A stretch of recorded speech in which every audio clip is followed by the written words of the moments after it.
Day 17 today. Yes. Day 17 of the travel vlog. And today we are going to give you 5 packing tips that we have discussed at length, considered, deliberated, and written down. And we have them all in a document.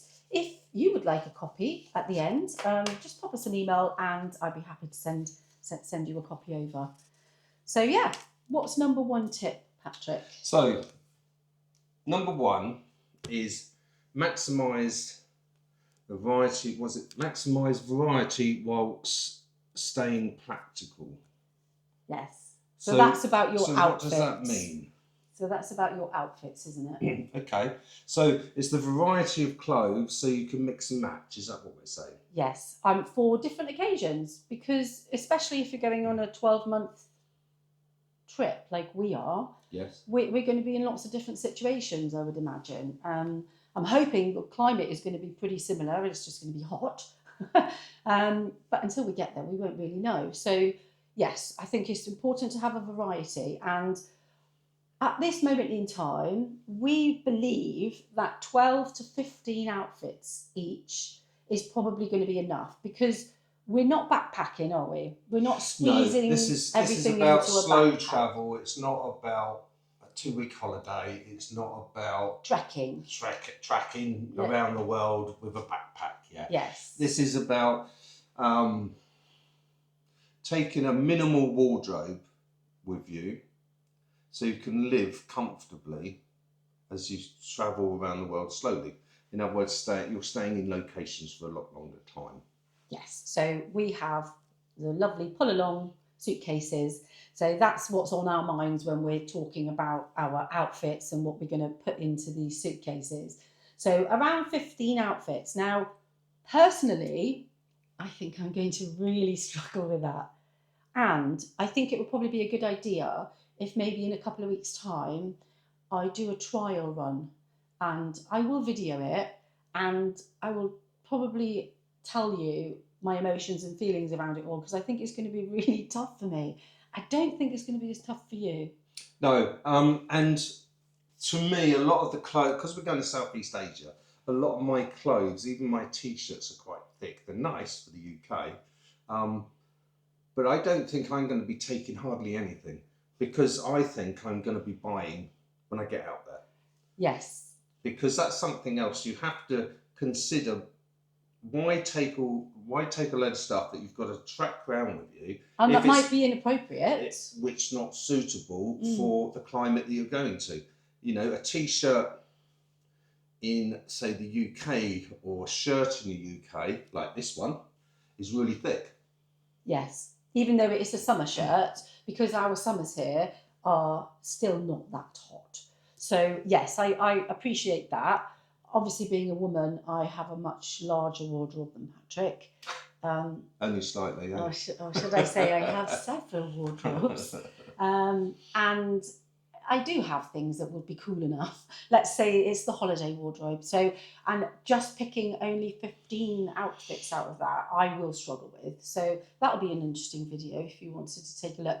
Now, when Patrick said to me last night, oh, I think I'm probably not going to take many of my clothes at all, my initial thoughts were, brilliant. I can put some of my things in your place. No, but then I thought afterwards, well, that's silly, because you are going to be buying clothes, and then what am I going to do with all those extra things I've taken? So it's going to be difficult for me, but it's sensible, and this is what we have to do. We have to think about this sensibly. So because it's slow travel, remember? Yes. I mean, how do you feel? You know, with that conversation that we've just had, because we're all travelling as a rule for a package holiday. So we pack everything in because we don't know what the weather's going to be exactly. We don't know if it's going to rain. We don't know what the temperature's going to be, whether it's going to be cold sometimes. Even when you go to a hot country, the wind can be very cold in the evening. Yeah, in the evenings, yeah. So because of that, we pack everything in, and we all struggle and we all moan about the weights that we can carry without paying extra, don't we? Yes. On the aeroplanes. Yes, yeah. So when you're slow travelling, you don't have to carry that much, in my opinion. And the reason being is that you buy as you go along. Yeah, well, that's another possibility. But I think just for our number one to cover this tip, Yep. we've popped a few things down on there, essentials that a mixture of different types of tops, for instance, for different occasions, some shorts. Yeah, so what it's saying, we're reading the list here that we've gone through. Yeah. So yeah. if we're not looking at you, please accept our apologies. We're looking at our notes. Yeah, so we don't miss anything. Because we don't want to miss anything yet. So we're talking 5 to 7 tops, and t-shirts, dressy types, because you want to mix and match. Yeah, yeah. And I think when you were just talking about going on a normal package holiday, typically I would be taking daytime clothes, and then I know I'm going to be eating out every evening on that holiday, because that's one of the reasons why you do it, so you don't have to cook. So I would probably be packing 14 evening outfits. Now, if I can only take 15 outfits in total for a whole year, can you see my dilemma where I start getting palpitations? But we have to be practical. So we've had to start from somewhere. So this is our starting point. And it may change when I do my little trial run. Mine will, because as far as I'm concerned, credit card will travel. So I can buy a lot of stuff as I go along. Well, and luckily, the destination we're going to is very cheap for clothing. So that's another bonus, I suppose. And that's something that I need to consider as well, is whilst I am having a mini panic about only having 15 outfits, I probably could buy something along the way and replace it with, so it doesn't feel like I'm wearing the same clothes, for instance, for a full 12 months. Yes. I can change that dress for that dress, or, and get rid of one as it's wearing away and buy a new one. So it feels like I'm wearing different things, I suppose. So, so back to the list. We've got 3 to 4 pairs of shorts, 2 to 3 casual dresses or skirts for the ladies, 2 to 3 pairs of lightweight trousers, 1 sweater or hoodie. Now, even though we're going to a hot country, I think that's an important one, because even in aircon restaurants and hotels, yes, fair point. I feel the chill, and I actually get cold, don't I? So I'm not a hoodie wearer, so I'll probably take a cardigan. It would be that type of thing for me. But it's sensible to take at least one, I think, in case the weather does turn on you. And then 1 rain jacket or windbreaker. Again, something small, foldable that can go in your case. And lightweight. Yeah. And then mixed and matched in that, obviously, is a few nicer outfits for when you do go out for a nice meal or, a special occasion. And then the last thing I've got on there is to take a scarf or a sarong, a large one. Again, we quite often like going to temples and churches, and that's an essential you'll need for that.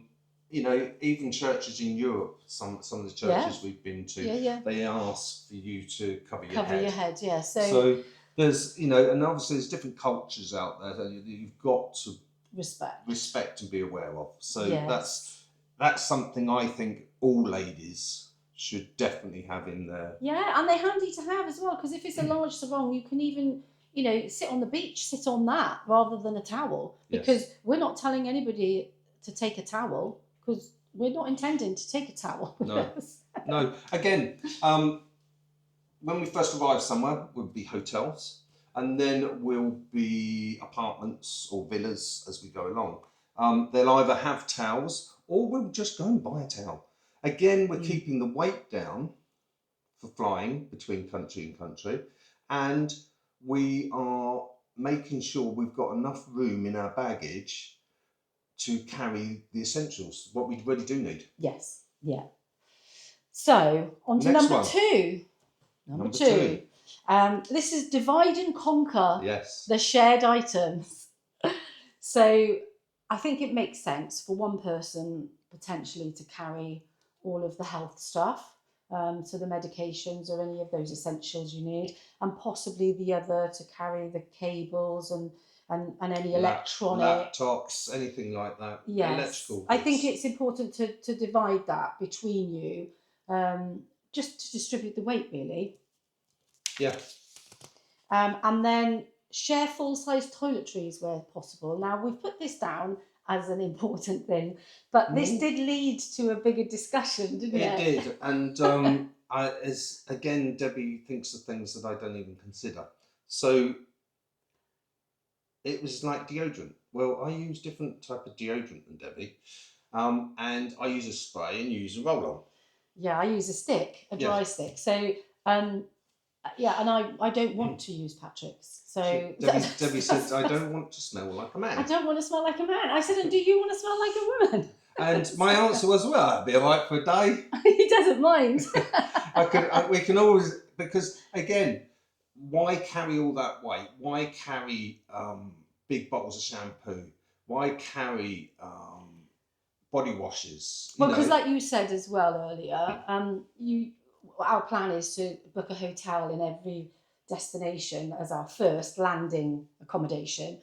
9 times out of 10, you'll have all that in the bathrooms. They give you the shower gel and, you know, and even if they didn't give you shampoo, wash your hair with a shower gel. It's not the end of the world if you just do that once, you know? Yeah. Until you can go and buy what you want. And at the end of the day, as soon as you get there, you ask reception, where's the nearest, whatever they are over there, 7-Ups, spa shops. 7-Up, that's a drink. Yeah. You mean 7-Eleven. 7-Eleven, that's it, yeah. So, you know, there's always going to be a store to buy these things. Yes. Rather than carry everything. And I think the biggest tip with that is don't over carry. Yes, well, we're going to try. That's our aim. That's our goal. So let's hope we'll crack it. Yes. But I think being organised and having this list is definitely going to help us and keep us disciplined. I think it's really important. I think it really is important to have the list. And I know it sounds crazy because, I can just think of that. No, to have the list, then you can tick it off because you're going away for a long period of time. And why carry stuff that you don't need to?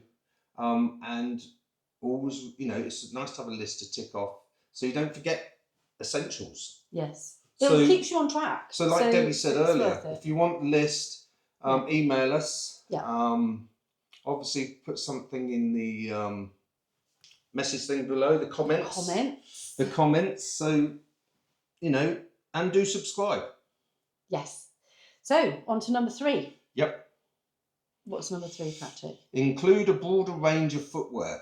Now, even as a man, I think this is so important because you don't know what you're going to do, what kind of restaurant you have to go into, what kind of walking area you're going to arrive at, do you? You don't know. The terrain? No, you don't know what the terrain is going to be like. And you want to be comfortable whilst you're travelling. Yeah, and for me, breathable. It's important for me. I will be going out and investing in a really good pair of walking sort of shoes / trainers, because when we're away, we tend to do lots and lots and lots of walking.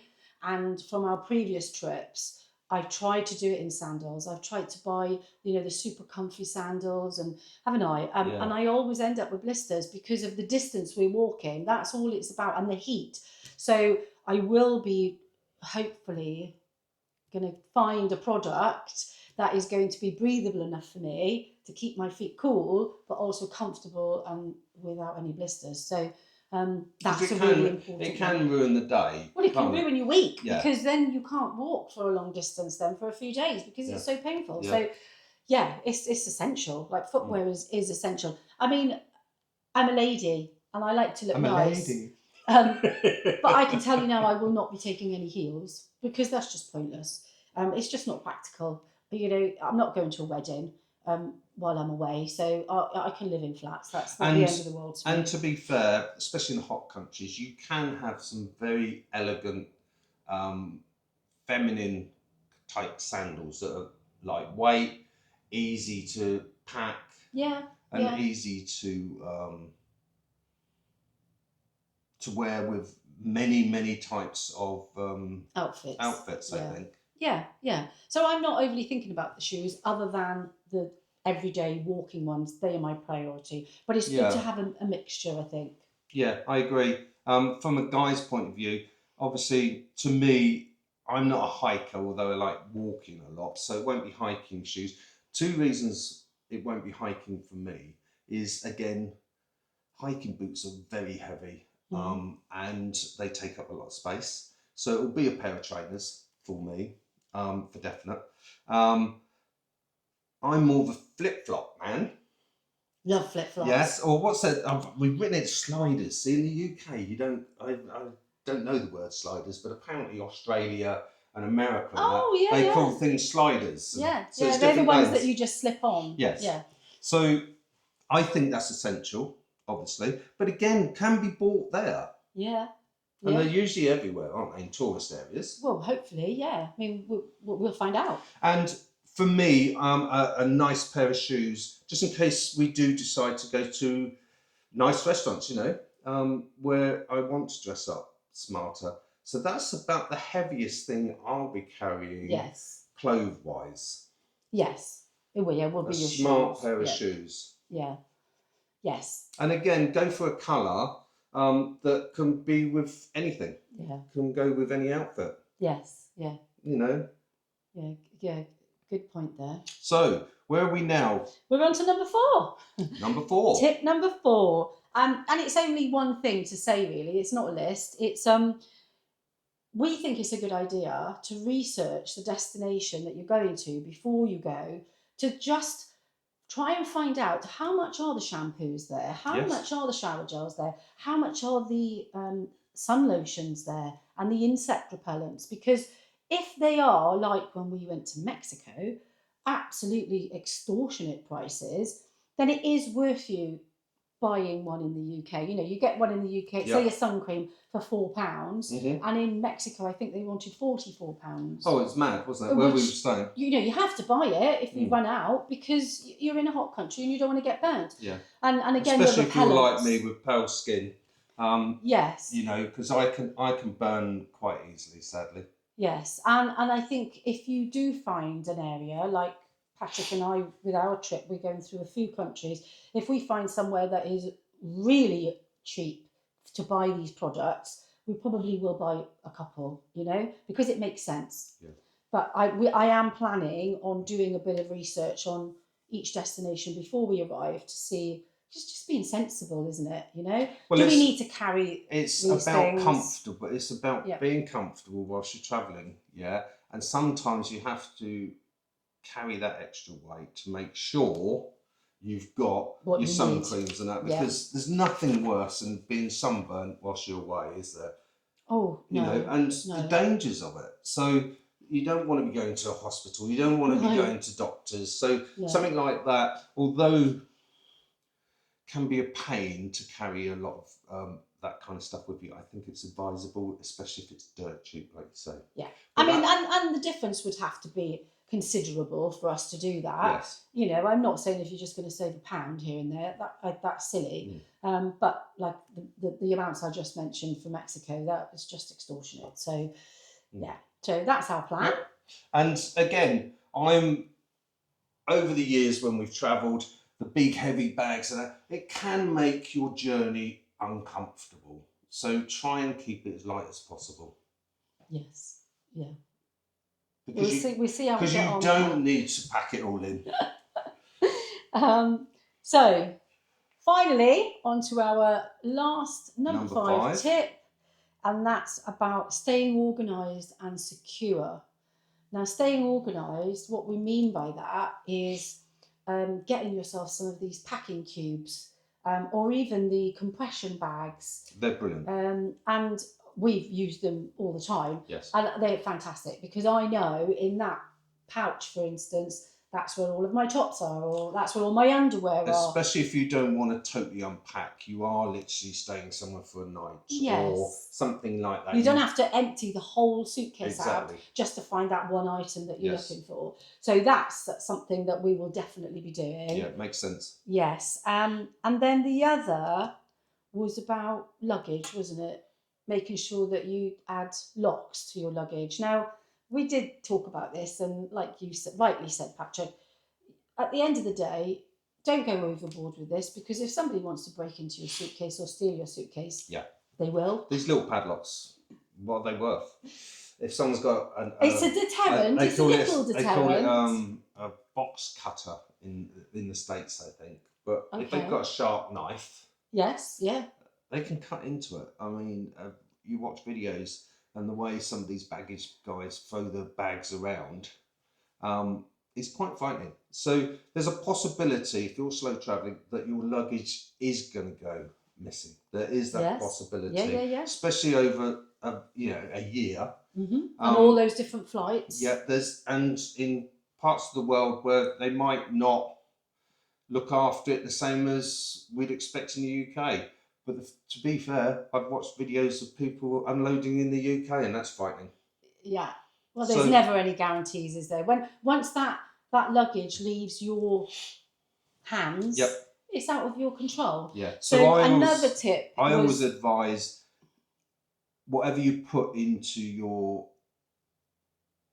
into your hold luggage that goes into the hold. That luggage, you've got to. It can't be where if it gets lost, it destroys your travel. Yeah, it can't be overly crazily precious to you. So that's our last final thing we're going to touch on is make sure that you keep all of your precious items and your essential items in your carry-on bags.